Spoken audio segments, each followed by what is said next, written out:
ደህና ነሽ? አለው ሰላም ነው አለው እግዚአብሔር ይመስገን። እንዴት ነህ? ከእሱ ጋር ሆነሽ ነው የጠራሽ? አዎ የሆነ ልትነግሪኝ የፈለገችው ነገር አለ። እንዳትመጣ ቶሎ መጣብን እንጂ ብዙ ነገር ልትነግሪኝ የፈለገችው ነገር አለና ሲመጣ ለምን እጁን ትይዣለሽ?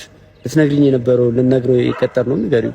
እንዴ ዳኒ ስለምን አወራሁኝ? ሄርሜላ በጣም ትናንት ተናዳለች። ሄደ ከሩታ ጋር እንደዛ በማድረግ በጣም ነው የተናደደችው። ገባህ አይደለ? በቃ ልቧን ሰታ ነበረ፣ በጣም አምናህ ነበረ ምናምንና አንተ ደግሞ እምነቷን የሰበርክባት። እምነቷን ስለሰበርክባት ከዚህ በኋላ እንደማትፈልግ ነው እየነገረችኝ የነበረው። ገባህ? እንደማትፈልግ አላወራሁም። ምን ቤት ነህ እና ነው እሷ አላፍ አታወራም እንዴ? አንተ ምን ቤት ነህ? ተከተለ አንተ መኖርህን ባቅ ነው ያልመጣም ነበር ሲጀመር። በሚገርም ሁኔታ አንተ መኖርህን እንደመሆኔን ባቅ አልመጣም። ያው ልካብሽ እኔ ጠራሁት ለምዶ ታውቃለህ። ትናንትና በመጀመሪያ በአንተም በጣም የተናደድኩት ከምልህ በላይ ማለት ነው እኮ እኔ አንቺን ጉዳይ በሱ ፊት ማውራት አይጠበቅብንም ወይ? እሱ ነው ከዚህ ጋር ባሪውና እኔና አንቺ እናወራለን። ያው ልክ ባንተ በሱ ፊት ላውራክ የፈለኩት ለምዶ ታውቃለህ። አንደኛ ነገር እዚህ ነገር ውስጥ የዳኒ እጅ ስላለ ነው። እየተቀበልሽ ነው። ትናንትና እንደዛ አድርጎ ይመጣልሽ ዛሬ ከሱ ጋር ስለማፈቅረው ስለምወደው እጁን እያሹ ስለምወደው ስለማፈቅረው አይገርምህም? አይ ካንተ ጋር አንድ ነገር የምታፈቅሩ ሳይሆን የሆነ ነገር አድርጎብሻል ወይ ታስፈራሪዋለሽ እንጂ በተአምር ትላንትና ከሌላ ሴት ጋር ሆኖ የመጣያን ሰው አትቀበይ። እሺ በመጀመሪያ አውረሻል። የርሚ አትንካኝ፣ እጄን ልክ አይደለሽም፣ ልክ አይደለችም። አትንካት። የሆነ ነገር አርጋታ እንጂ በተአምር እሷ እንደዚህ ልታረጋችሁ።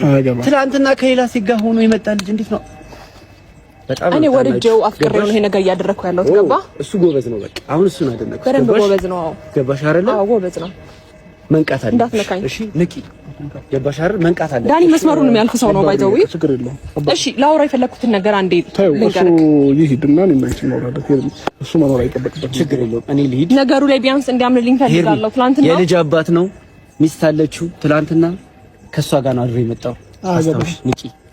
የምን አቃጣሪ ነው? ያገባ ንቂ። አያገባም። የትም አደርስም እንደዚህ። እሺ ከማን ጋር እንደተጋጨ አታውቅም። አያገባም እኮ ብያለሁ። ከዚህ የተሻሉ ደግሞ ብዙ የምናሳይሽ ነገሮች ይኖራሉ። ጠብቂ። ባይዘዌ እንደዚህ ልቡን ሞልቶ እያወራ ያለው ትክክል ነው። ገባ? ትናንትና ያደረከው ነገር በጣም ደብሮኛል። አሁንም ቅድም ያው ዳኒ ስላለ በጠላት ፊት ደስተኛ እንዳይሆን ነው ዝም ያልኩ። ገባ? ልክ አደረክ። አዎ የምሬን ነው። በመጀመሪያ ደረጃ እኔ እናንተ ብዙ ነገር ያወራነው ነገር አለ አይደል? ሄርሜ እኮ ራሴን አላውቅም እኮ አይደል እንዴ?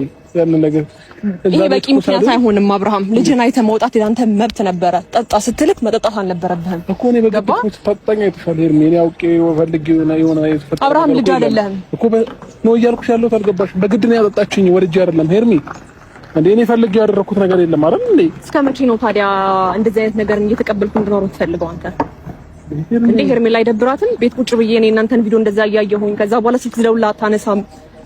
ማደር በጣም ግልጽ ነው። እሺ አድሬያለሁ።